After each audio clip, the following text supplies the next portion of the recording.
Assalamualaikum warahmatullahi wabarakatuh. Shalom Om Swastiastu, Namo Buddhaya, salam kebajikan.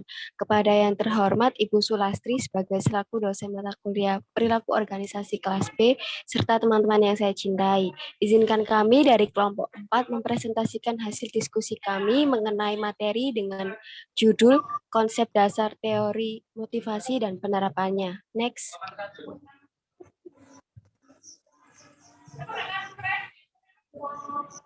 Namun sebelumnya, perkenalkan dahulu anggota kelompok kami. Yang pertama ada Muhammad Rafi Fala dengan NPM 004, yang kedua ada Agung Pambudi dengan NPM 005, dan yang ketiga ada Vanessa Sabatini dengan NPM 025, dan yang terakhir ada Febrianti Mardiana dengan NPM 179. Next. Adapun 8 subbab yang akan kita bahas hari ini. Yang pertama ada konsep dasar motivasi, yang kedua ada teori awal motivasi, yang ketiga ada teori motivasi kontemporer, yang keempat ada model karakteristik pekerjaan, yang kelima ada mendesain ulang pekerjaan, yang keenam alternatif pengaturan kerja, yang ketujuh keterlibatan pekerja, yang terakhir penggunaan imbalan untuk memotivasi pekerja. Next. Sekarang kita akan membahas mengenai konsep dasar motivasi. Sebelumnya kita akan mengenal lebih jauh pengertian dari motivasi. Teori motivasi menurut Robin yang mengatakan bahwa suatu proses yang menghasilkan suatu intensitas arah dan ketekunan individual dalam usaha untuk mencapai satu tujuan.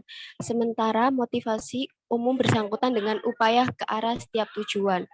Menurut Nirman, mendefinisikan motivasi adalah sebagian keadaan di mana usaha dan kemauan keras seseorang diarahkan kepada pencapaian hasil-hasil tertentu. Hasil-hasil yang dimaksud bisa berupa produktivitas dan kehadiran atau perilaku kerja kreatifnya. Pengertian lainnya, motivasi adalah konsep yang menguraikan tentang kekuatan-kekuatan yang ada dalam diri setiap individu untuk memulai dan mengarahkan perilaku. Konsep ini menggunakan penjelasan perbedaan-perbedaan dalam intensitas perilaku, di mana perilaku yang bersemangat adalah hasil dari tingkat motivasi yang kuat. Selain itu, konsep motivasi digunakan untuk menunjukkan arah perilaku. Next. Selanjutnya kita akan bahas mengenai teori awal motivasi. Next. Adapun 5 teori awal motivasi. Yang pertama ada teori hierarki kebutuhan dari Abraham Maslow. Abraham Maslow membuat hipotesis bahwa kebutuhan dan kepuasan kerja identik dengan kebutuhan biologis dan psikologis. Atas dasar asumsi ini, hierarki kebutuhan dibedakan menjadi 5 tingkat, yaitu sebagai berikut. Yang pertama ada tingkatan kebutuhan fisiologis, merupakan hierarki kebutuhan manusia yang paling dasar, yang merupakan kebutuhan untuk dapat hidup seperti makan, minum, rumah, tidur, dan kebutuhan fisik lainnya. Yang kedua ada tingkat kebutuhan akan rasa aman. Kebutuhan ini meliputi keamanan dan perlindungan dari bahaya kecelakaan kerja, jaminan akan kelangsungan pekerjaan, perencanaan sebagai pegawai tetap, tunjangan pensiun, dan sebagainya. Yang ketiga, ada tingkatan kebutuhan sosial, meliputi kebutuhan untuk persahabatan, ingin terlibat dalam kegiatan kelompok formal dan informal, interaksi yang lebih erat dengan orang lain, dan dalam organisasi akan berkaitan dengan kebutuhan akan adanya kelompok kerja yang kompak, survei yang baik, dan lain sebagainya. Yang keempat ada tingkatan kebutuhan akan penghargaan. Kebutuhan ingin dihormati, dihargai atas prestasi yang dia dapat berupa pemberian gelar, jabatan, dan promosi. Dan yang terakhir ada tingkatan kebutuhan untuk aktualisasi diri, berkaitan dengan proses pengembangan dan potensi yang dimiliki seseorang berupa gagasan-gagasan dan kreasi-kreasi sendiri. Yang kedua, kita akan membahas mengenai teori 2 faktor dari Frederick Siegbert. Dari hasil penelitian ini menyimpulkan 2 hal yang mempengaruhi sikap seorang terhadap pekerjaan, yang disebut faktor pemuas kerja dan faktor penyebab ketidakpuasan kerja. Faktor pemuas kerja disebut motivator dan faktor penyebab ketidakpuasan kerja disebut faktor higienis. Faktor-faktor yang mendorong disebut motivator, yaitu yang mampu memuaskan dan mendorong seseorang untuk bekerja dengan baik. Misalnya prestasi, promosi, penghargaan, tanggung jawab, kemajuan kerja itu sendiri. Peningkatan faktor motivator akan meningkatkan motivasi kerja. Yang kedua ada faktor-faktor yang menghambat motivasi kerja disebut sebagai faktor higienis. Misalnya masalah gaji, keamanan kerja, pengawasan administrasi dan administrasi perusahaan, serta kondisi kerja dan lain-lain. Jika faktor higienis meningkat, akan hambatan terhadap motivasi akan hilang. Yang ketiga, kita akan membahas mengenai teori ERG dari Alderfer. Teori motivasi kerja oleh Alderfer ini mirip dengan teori yang dikemukakan oleh Maslow, yaitu menghubungkan motivasi kerja dengan kebutuhan, tetapi hanya mengemukakan 3 kebutuhan. Yang pertama ada kebutuhan akan keberadaan. Kebutuhan untuk bertahan hidup seperti kebutuhan makan, minum, pakaian, rumah, dan keamanan. Yang kedua ada kebutuhan akan afiliasi yang berkaitan dengan interaksi sosial. Contohnya, pentingnya menjaga hubungan antar individu dan juga hubungan bermasyarakat tempat kerja di perusahaan tersebut. Dan yang ketiga ada kebutuhan akan pengembangan, kebutuhan untuk mengembangkan diri sendiri untuk maju dan meningkatkan kemampuan pribadinya. Yang keempat ada teori motivasi David McClelland. Interaksi sosial yang dilakukan manusia di dalam kehidupan melibatkan motif sosial yang mengimplementasikan pada setiap tindakannya dalam berinteraksi antar sesamanya. Motivasi tersebut berasal dari motivasi sosial, yaitu motif yang pada umumnya akan mempengaruhi perilaku seseorang bila ia berhubungan dengan orang lain di suatu lingkungan dan situasi tertentu. Adapun motif-motif sosial yang dipaparkan oleh David. Yang pertama, ada motif afiliasi, yaitu motif yang mengarahkan tingkah laku seseorang dalam berhubungan dengan orang lain. Di dalam lingkungannya akan berlaku sebagai seseorang yang menyenangi keharmonisan. Yang kedua ada motivasi kekuasaan. Motivasi yang menyebabkan seseorang ingin menguasai dan mendominasi orang lain dalam berhubungan dengan seseorang dan lingkungannya. Orang yang memiliki motif cenderung untuk bertingkah laku otoriter. Ia senang dapat bertindak dan berkuasa atas orang lain dan orang-orang tersebut mau berbuat seperti yang dikatakan. Yang terakhir ada motif prestasi. Motif yang mengarahkan tingkah laku seseorang dengan menitik beratkan pada tercapainya suatu prestasi tertentu. Kalau pada motif sebelumnya, objeknya adalah motif manusia lain yang ada di lingkungannya. Maka motif ini sangat berhubungan erat dengan pekerjaan. Yang terakhir ada teori motivasi oleh Douglas.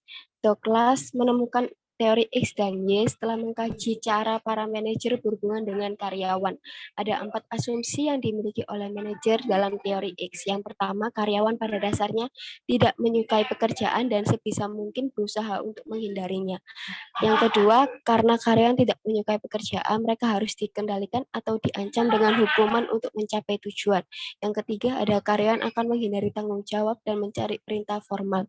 Dan yang terakhir, sebagian besar karyawan menempatkan keamanan di atas semua faktor terkait pekerjaan dan menunjukkan sedikit ambisi.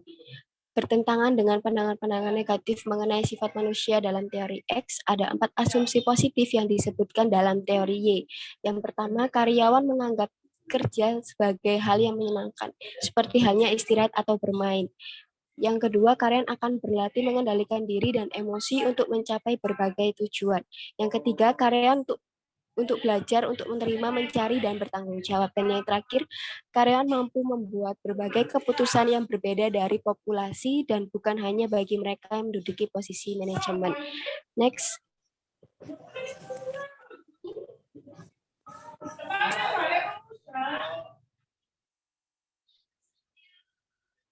Bisa di next.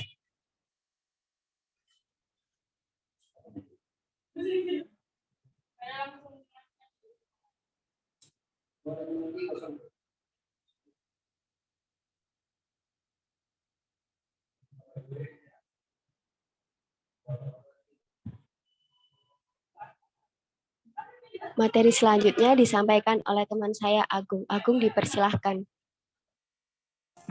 Baik, terima kasih Vanes. Yang selanjutnya kita akan membahas mengenai teori motivasi kontemporer. Teori motivasi kontemporer merupakan sebuah teori yang telah dikembangkan sejak lama. Teori ini menggambarkan kondisi pemikiran dalam menjelaskan motivasi karyawan. Teori motivasi kontemporer mencakup beberapa teori, di antaranya sebagai berikut.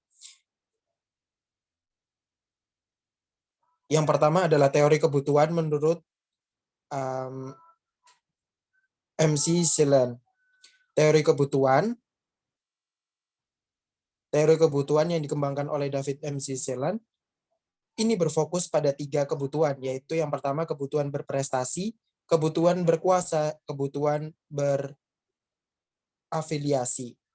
Yang selanjutnya adalah teori evaluasi kognitif. Teori evaluasi kognitif merupakan teori motivasi yang menyatakan bahwa pemberian penghargaan ekstrinsik untuk perilaku yang sebelumnya memuaskan secara intrinsik cenderung mengurangi tingkat motivasi secara keseluruhan. Teori ini telah diteliti secara ekstensif dan ada banyak studi yang mendukungnya.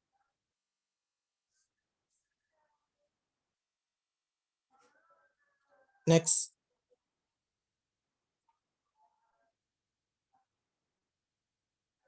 Bisa di next.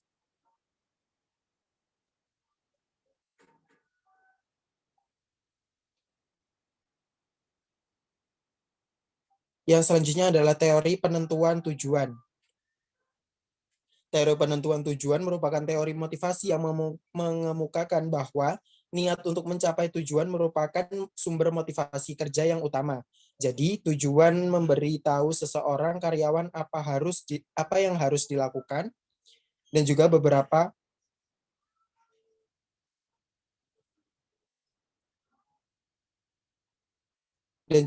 banyak usaha yang harus dikeluarkan. Yang selanjutnya adalah teori penguatan. Teori penguatan adalah teori di mana perilaku merupakan sebuah fungsi dari konsekuensi-konsekuensinya. Jadi teori tersebut mengabaikan keadaan batin individu dan hanya terpusat pada apa yang terjadi pada seseorang ketika ia melakukan tindakan. Next. Yang selanjutnya adalah teori keadilan. Teori keadilan adalah teori bahwa individu membandingkan suatu masukan-masukan dan juga hasil pekerjaan mereka dengan masukan-masukan dan juga hasil pekerjaan orang lain dan kemudian merespon untuk menghilangkan ketidakadilan. Next, yang selanjutnya adalah teori harapan. Teori harapan adalah kekuatan dari suatu kecenderungan untuk bertindak dalam cara penentuan bergantung pada kekuatan dari suatu harapan bahwa tindakan tersebut akan diikuti dengan hasil yang ada pada daya tarik dari hasil itu terhadap individu tersebut.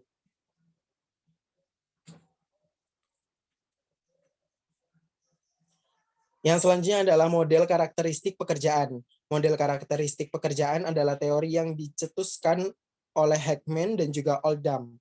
Teori ini didasarkan pada gagasan bahwa tugas itu sendiri adalah kunci motivasi karyawan. Teori tersebut menetapkan 5 karakteristik pekerjaan yang diperkirakan bermanfaat bagi keadaan psikologis, individu, dan juga hasil pekerjaan. Karakteristik yang pertama adalah variasi keterampilan, yaitu sejauh mana pekerjaan menuntut aktivitas yang berbeda dalam pelaksanaan tugas. Pekerjaan yang membosankan dan juga monoton tidak akan memotivasi karyawan, sedangkan pekerjaan yang menantang dan juga bervariasi memiliki efek positif dan pada motivasi. Karakteristik berikutnya adalah identitas tugas, yaitu sejauh mana pekerjaan menuntut proses atau produk yang lengkap. Ini berarti bahwa pekerjaan tertentu memiliki awal dan juga akhir yang jelas, memungkinkan seseorang untuk mengerjakan proses yang lengkap daripada bagian-bagian kecil. Karyawan seringkali menghargai pelaksanaan proses yang lengkap. Siklus kerja seperti itu memastikan bahwa mereka lebih terlibat dalam pekerjaan mereka dan juga kemungkinan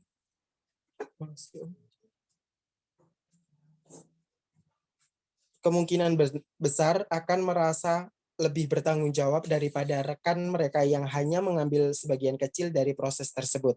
Karakteristik yang ketiga adalah signifikansi klasifikasi tugas, yaitu sejauh mana pekerjaan memiliki dampak substansial pada kehidupan orang lain, tidak hanya di dalam organisasi, tetapi juga pada masyarakat secara keseluruhan, merasakan kebermaknaan pekerja penting untuk motivasi karyawan. Karakteristik berikutnya adalah otonomi, yaitu sejauh mana suatu pekerjaan memberikan kebebasan dan kemandirian kepada individu dalam menjadwalkan pekerjaan dan juga dalam menentukan prosedur yang akan digunakan dalam melaksanakannya. Karyawan akan memiliki rasa tanggung jawab yang kuat jika mereka dibiarkan dalam melakukan tugas mereka dengan menggunakan upaya dan juga inisiatif mereka sendiri, dan mereka diizinkan untuk membuat keputusan. Karakteristik pekerjaan yang terakhir adalah umpan balik, yaitu sejauh mana pekerjaan menyediakan umpan balik atau informasi yang jelas mengenai efektivitas kinerja yang ditunjukkan saat karyawan diberitahu dalam mereka melakukan pekerjaan dengan baik. Hal ini akan memotivasi mereka untuk melanjutkan dengan cara yang sama. Jika mereka mendengar bahwa tindakan mereka tidak memenuhi persyaratan, mereka akan merespon sesuai dengan mencoba meningkatkan kinerjanya. Berdasarkan hasil penelitian terhadap karyawan bidang teknologi informatika tersebut, para manajer dapat membantu karyawannya untuk tetap memiliki kualitas hidup yang baik dengan cara memberikan umpan balik mengenai kinerja karyawan atau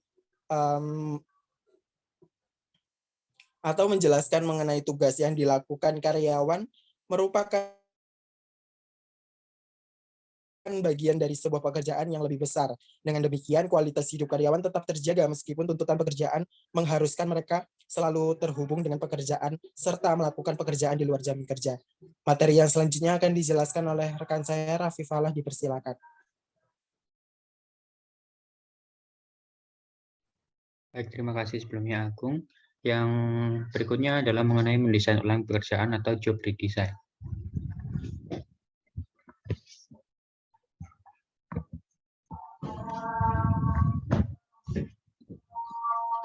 Pengertian job redesign.